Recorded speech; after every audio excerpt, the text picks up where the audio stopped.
What happens when we die? It's not just a question, it's the question. The one that lingers behind every sunset, behind every goodbye. The one that stirs quietly when we lie awake at 3 a.m., staring into the dark, not afraid of monsters, but of silence. That absolute silence. From the moment humans first looked up at the stars, we've asked, what happens when this breath becomes the last? Does something carry on? Do we awaken somewhere else? Or is it all just nothing?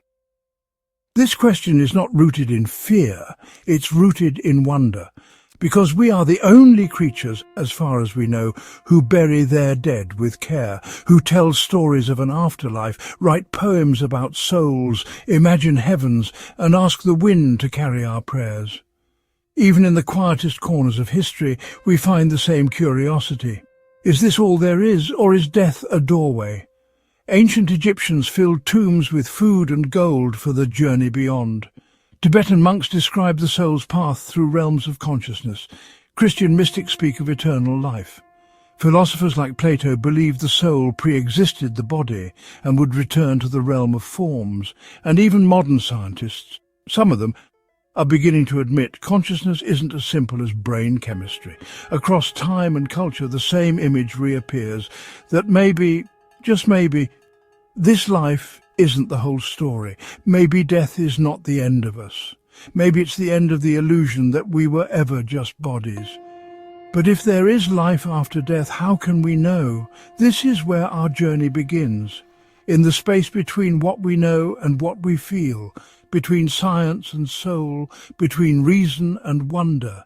Because even if we don't have all the answers, the question remains, and the way we live depends on what we believe about what comes after. So let's explore it, carefully, honestly, and with open minds. Not to escape death, but to understand life. Let's begin where most scientists feel comfortable, with the body, with the brain, with the final moments when a human being transitions from alive to dead. Medically, death is not a single moment, it's a process. First, the heart stops. Blood no longer delivers oxygen to the brain. Within seconds, neurons begin to shut down. Electrical activity fades. Awareness, at least from an external view, disappears. But here's the strange part. In some cases, moments after the heart has stopped, scientists have recorded sudden bursts of brain activity. A brief surge of organized electrical patterns, sometimes even resembling wakefulness. Why would a dying brain suddenly light up? Some researchers suggest it's a kind of last gasp. The brain emptying its energy, creating vivid experiences as it dies. Others propose it could be the basis for those mysterious reports we often hear. People who were declared clinically dead, no heartbeat, no brain activity, but then revived, with vivid memories floating above their body, seeing a light, feeling an overwhelming peace. Or in some cases, reliving entire lifetimes in seconds. Are these just hallucinations? Maybe. But here's the problem. Some of these people report details they could not have known, surgical tools used, conversations spoken while they were unconscious, descriptions of events in nearby rooms. It doesn't prove an afterlife. But it challenges the idea that consciousness only lives inside the brain. Dr. Sam Parnia, a leading researcher in resuscitation science, says this: "We're starting to see that consciousness may not always die when the brain dies." Think about that. What if awareness isn't fully tied to biology? What if the brain is not the source of consciousness, but a receiver? Like a radio. When the radio breaks, the music stops, but the signal is still there. This isn't just poetic metaphor. Some serious scientists and philosophers have begun to entertain this idea that perhaps, just perhaps, consciousness is more fundamental than matter, that it doesn't end with the body but merely passes through it. And if that's true, then death may not be an end. It may be a shift, a transition from one state to another. And now we must ask, what comes next? Long before hospitals, brain scans or modern medicine, humans still stood at the edge of death and asked the same question: what happens when we die? But they didn't speak of neurons or oxygen. They spoke of something deeper, something invisible but essential. They called it the soul. From the deserts of Egypt to the mountains of Tibet, from ancient Greece to the rainforests of South America, cultures across the world, separated by oceans, time and language, all told stories of a part of us that survives death. The Egyptians believed the soul had multiple parts: the Ka, the Ba, the Ach. When the body died, these aspects would journey through the underworld, facing trials and judgment before reaching eternal life. In ancient India, the Upanishads described Atman, the inner self, the eternal essence. They believed the soul was reborn again and again until it reunited with the ultimate reality, Brahman. The Greeks had their own ideas. Plato wrote that the soul existed before birth and would live on after death, returning to the realm of perfect forms. Aristotle, more grounded, saw the soul as the form of the body, but even he couldn't fully deny that something animated our being beyond mere matter. And in the monotheistic traditions, Judaism, Christianity, Islam, the soul is central. It is what God breathes into man. It is judged. It is loved. It is eternal. What's fascinating is this: these cultures didn't all copy from one another. Their beliefs formed independently, and yet they all reached toward the same idea: that death is not the end, that something within us continues, something that remembers, that feels, that belongs to a reality greater than the physical. But is this just a comforting myth? A story we tell ourselves because the truth that we simply cease is too terrifying? Or could the universality of the soul be a clue? Why would such different people in such distant places all feel that something within them survives? Maybe because it does. Maybe the soul isn't a fairy tale. Maybe it's the most real part of us, the one thing we carry when everything else is left behind. And if that's true, then the next question is unavoidable. Where does it go? Imagine this: a man suffers a heart attack, flatlines, no pulse, no breath. Clinically, he's dead. But minutes later he's revived, and what he describes shakes even the most skeptical doctors. He says he left his body. Watched from above as the medical team worked frantically, he saw the instruments, heard the conversations, details he couldn't have known, yet later confirmed. He describes a tunnel, a light, a feeling of immense peace. Sometimes a voice, warm, familiar, telling him it's not time yet. These are near-death experiences, or NDEs, and they're not as rare as you might think. According to studies, millions of people around the world report NDEs, regardless of age, culture or religion. Children and adults, believers and atheists, all describing eerily similar experiences. In 2001, a Dutch study published in The Lancet, one of the most respected medical journals, analysed 344 patients who were resuscitated after cardiac arrest. 18% reported some form of near-death experience. What's even stranger, many of these patients had no measurable brain activity during the event, no EEG signals, no awareness expected, and yet vivid, structured memories. This raises a disturbing, or maybe hopeful question. Can consciousness exist without the brain? Skeptics argue these experiences are just hallucinations, brain chemistry during trauma, but that doesn't explain verifiable reports of events outside the body, including things that happened in other rooms. Doctors like Dr. Pim van Lommel, a cardiologist, have dared to ask what most won't. What if the mind is not confined to the brain? What if in moments near death the soul, or consciousness, detaches and glimpses a reality we don't normally see? It's not just anecdotal. There's research, there's documentation. Of course, not every NDE is peaceful. Some report darkness, terror, emptiness, but even these suggest something exists after. some kind of continuation, not just silence. So what are we to make of this? Science has not proven what lies beyond. But these experiences, repeated, consistent, powerful, point to something profound, that perhaps death is not a wall but a door.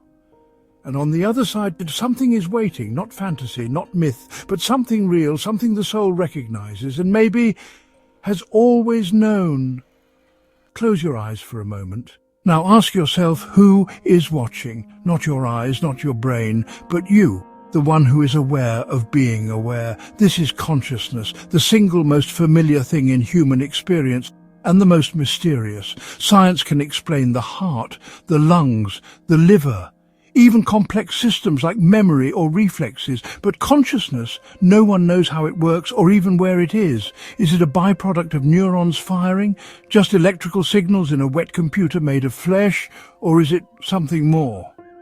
Some scientists try to reduce consciousness to pure biology, that the feeling of being you is just a trick of evolution.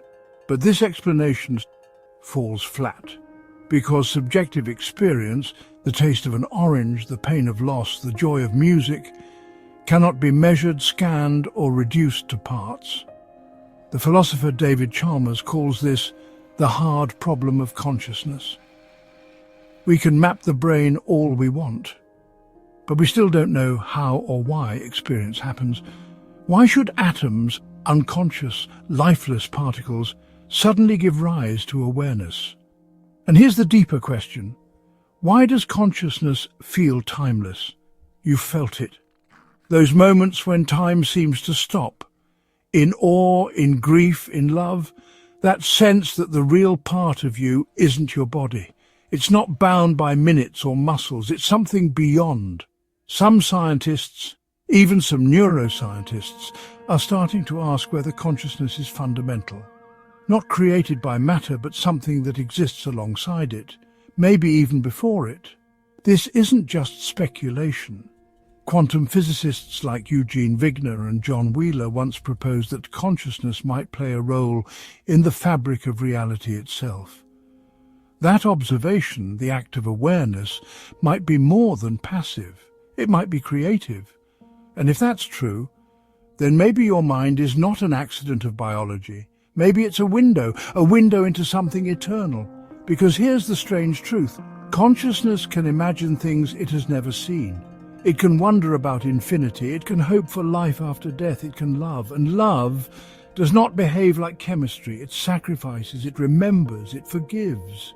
Even when there's no survival benefit, where does that come from? Maybe the soul isn't a poetic idea. Maybe it's the first reality, and the brain is just the translator. If consciousness exists beyond matter, then maybe so do you. Not just for a moment, not just for this life, but always. Science is powerful. It gave us vaccines, satellites, artificial hearts, the internet. It unlocked the structure of DNA, mapped the stars, and split the atom. But there's one thing science cannot do. Explain why any of it matters. You can measure the chemical composition of a tear, but not the reason it fell. You can map brainwaves during grief, but not the weight of a broken heart. This is not a failure of science, it's a boundary, a line it was never meant to cross. Science deals with the how, but it cannot touch the why. Why do we long for justice? Why do we ache for meaning? Why do we care what happens after death? These aren't technical questions, they are human ones, and they live in a different realm. The realm of the soul. Now let's be clear, the soul isn't something you can put in a test tube. You can't weigh it, scan it or photograph it, but that doesn't mean it isn't real. You can't see thoughts either. Yet they build civilizations. You can't touch love, but it shapes every choice we make. The deepest realities in life are often the ones we can't measure. And that includes what may come after this life. Many scientists and philosophers have admitted this, that science is silent on what happens after death. Not because it disproves anything, but because it simply doesn't have the tools. It's like asking a telescope to smell a flower. Different tools, different questions. So when we ask about the afterlife, about the soul, about what lies beyond, we step out of the lab and into the cathedral of human experience. And that's where things get interesting, because in that cathedral, across time, culture and history, billions of people have reported the same thing, that we are more than bodies, that something continues, that death is not the end, not proof, but not fantasy either. These stories of near-death experiences, of visions, of profound peace, deserve attention, not dismissal. And the more we study them, the more a pattern emerges. That consciousness doesn't always fade when the body stops. Sometimes it sharpens. Could that be evidence of something more? Could the soul, like light, pass through a doorway we just haven't learned to see? If so, then maybe death isn't a wall, maybe it's a veil, and maybe, just maybe, we've been preparing to lift it all our lives. Imagine this: a patient's heart stops, no breath, no pulse, clinically dead. And yet minutes later they return, with memories, vivid ones. They describe floating above their bodies, watching doctors trying to revive them, hearing conversations, later verified. Some report passing through a tunnel. Others speak of a light, a presence, an overwhelming sense of peace. These are called near-death experiences, or NDEs. Some of these experiences happen when the brain shows no activity. Flat EEG, no measurable consciousness, and yet clear, coherent experiences are reported. Studies from respected institutions like the University of Virginia and NYU Langone have investigated hundreds of NDEs. They found consistent themes across age, culture and belief. A sense of detachment from the body, heightened awareness. A life review, like memories flashing with intense emotion. A feeling of timelessness, a barrier, and a choice to return or to go on. Some report meeting deceased loved ones. Others encounter a presence they describe as divine, pure love beyond words. They are deeply transformative events. Many who return say they lose their fear of death. Even children too young to know religious ideas report similar experiences. Some researchers propose that consciousness may not be entirely produced by the brain, but merely filtered through it, like sunlight through stained glass. And when the glass cracks, during trauma or clinical death, something greater shines through. It echoes ancient traditions, from Plato to the Tibetan Book of the Dead, suggesting that death is a transition, not a termination. Then near-death experiences might not be anomalies. They might be windows, brief openings in the fabric of reality, offering a glimpse of what comes next. Those who've stood at the edge of life have something vital to teach us about how to live it. Let's imagine, for a moment, that life does go on. That consciousness doesn't end when the body dies. That death is not a wall, but a doorway. If that's true, what does it mean? It means that this life, right here, right now, is not the whole story. It means that how we live, how we treat each other, the choices we make, all of it matters more than we realize. If death isn't the end, then our lives are not random accidents of biology. They're part of a larger design, a journey, a preparation. In almost every tradition, from ancient Hindu texts to modern Christian theology, the afterlife isn't just about reward or punishment.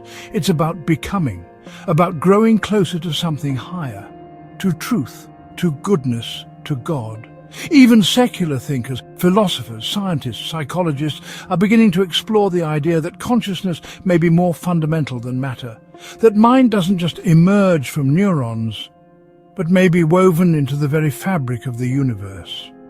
Then death might not be a glitch in the system. It might be a feature, a necessary step in the evolution of consciousness. Because if there is life after death, it forces a radical shift in perspective. Suddenly every pain has purpose. Every loss becomes a lesson. Every joy becomes a taste of something eternal. Why even the most skeptical among us feel something stir when we look into a starry sky or hold the hand of someone slipping away. We sense This isn't all there is. We ache for the eternal, for reunion, for justice, for love that outlasts death. So maybe the question isn't, is there life after death? Maybe it's, are we living in a way that prepares us for it? Then our lives are not just brief flickers in the dark. They are sacred. They are meant. And maybe, just maybe, that's what death reveals most clearly, that we were never meant to end. If this journey made you feel something, wonder, fear, hope, share your thoughts in the comments. What do you believe happens after death? And don't forget to subscribe. There are more mysteries waiting. Let's explore them together.